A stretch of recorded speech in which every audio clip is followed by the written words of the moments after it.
Hey everybody, welcome to One Flight Down Basement Beer Tastings. Today we're looking at a couple of beers from the Banded Peak Brewing Company in Calgary, Alberta. One, two, one, two, three.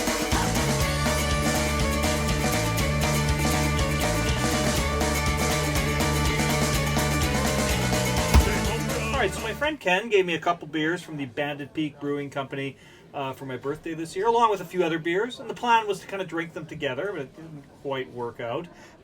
We had a bunch of beers the other night, never even touched these. So he got into his the other night, and I figured, well, I guess I'm drinking mine on my own. I might as well do a one flight down out of this. He came across Banded Peak at a Winnipeg Jets game recently. Thought it was like an exciting new brewery that we had here in the province, but no, at Winnipeg Jets games, the craft beer corner has beer from Calgary, which turns out is actually owned by Labatt. And Labatt, it's all Budweiser and everything. That is like the main beer sponsor for the games, so that kind of makes sense. But yeah, craft beer corner in Winnipeg, where we have like close to 30 breweries now. Calgary, beer from Calgary. But I'm not going to let that bias spoil this for me. I'm looking forward to this. This one here is the Plainsbreaker Hopped Wheat Ale. Let's check this out.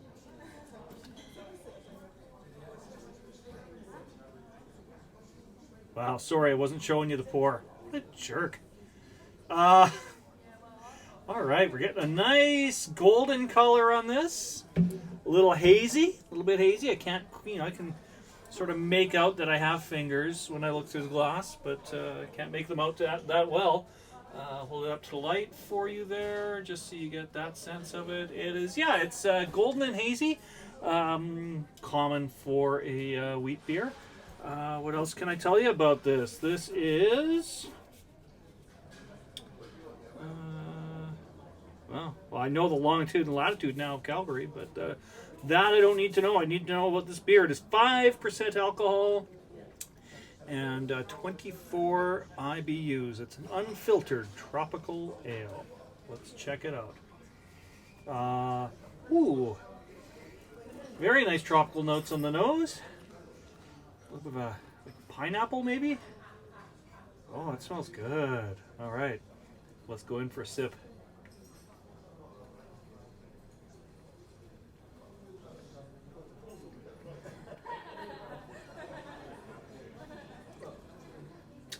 That's pretty refreshing. That's quite good.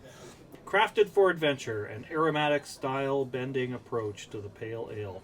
The Plainsbreaker is bursting with late edition hops, boasting a huge tropical flavor and aroma, well balanced, interesting, and very approachable. This beer is for every adventure. I don't know if it's I'd call it an adventurous beer in terms of what it is. I mean, it's a pretty straightforward wheat ale, but it is tasty. Pretty light on the body with a bit of a creamy finish to it. Yeah, that is nice. Now, what else can I tell you about Banded Peak Brewing? Just checking out their website here. Yes, I am over 18 years of age, just barely. All right, so let's take a look at their featured beers. Mount Crushmore Pilsner, very nice. I like the can art on that. They have this one. This is the Plainsbreaker. I can tell you a little more about this too. The hops are Citra, Amarillo, and Summit, and the malts are Pale Wheat and Crystal. They have a microburst hazy IPA. I think I've had that before. Actually, I think that's what I had when I visited Craft Beer Corner. Pretty sure. I mean, I'm not going to say no to a hazy IPA, and the name microburst sounds familiar to me. Summit Seeker Amber IPA. They have a Southern Aspect West Coast IPA. A bunch of seasonal beers. Of course, they've got one for the Calgary Flames. I guess Shane's Craft Beer Reviews would enjoy that one. They got an Uptrack Hazy IPA. They Tail Wave Hazy IPA. They got a lot of hazy IPAs. Yeah, they got a whole bunch of stuff. Looks pretty good. Yeah, I have no complaints about that first one. That was quite nice. Now we're moving on to the Southern Aspect India Pale Ale.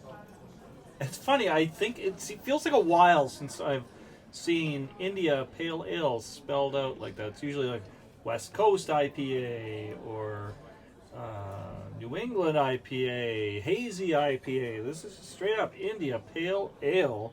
It is 7.1% alcohol and 70 IBUs. All right, let's check this out.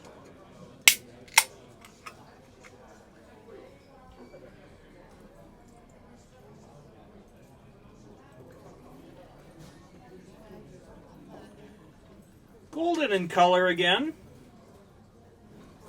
A very similar look to the last one.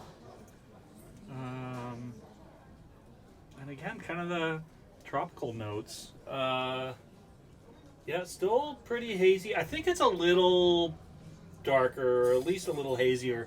I have to really put it under the light here to see like my fingers through it. The head is nice and white and fluffy, much like the last one. So the last one is a wheat ale, and this is an IPA, an India Pale Ale. But the look and the smell are quite similar to each other. Although I'm gonna say this one, I got a pretty strong tropical note at first, and right now I'm not getting much. So it's still there a bit, but not as strong as it was when I first poured it. But let's go in for a sip, see what this is like.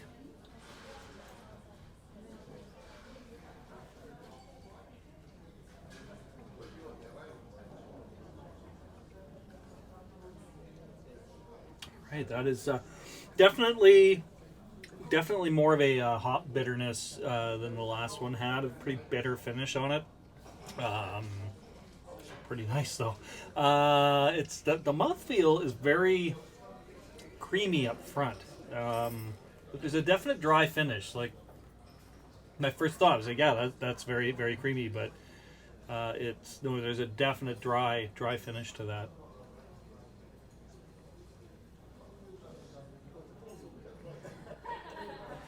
And you still get a bit of like sort of the citrusy kind of notes. There's like a bit of a lemon note to it, maybe. But it's quite bitter. Like it's not as fruity tasting as a lot of the NEPAs and West Coast IPAs are. I mean, there's a hint of that there, but it's not. Definitely not anywhere near as fruity as a lot of those are. But I tell you, it's Mosaic, Equinaut, and West Coast. Is West Coast a kind of hop? Let's check their website. This is... Okay, according to the website, Mosaic, Equinaut, and Summit. So I'm going to say Summit hops are also known as West Coast hops. And that's where the words West Coast IPA come from. Learning new things every day here on One Flight Down. And the malts are 2-row, Munich, and Crystal Medium. It's definitely not something I would recommend to someone who doesn't like IPAs. There's a lot of time you get into the fruitier ones. I could tell people who aren't really into IPAs that they might like them. This definitely has that really bitter finish that you get from IPAs. But like I said, a bit of a creamy body, and it's a decent taste to it.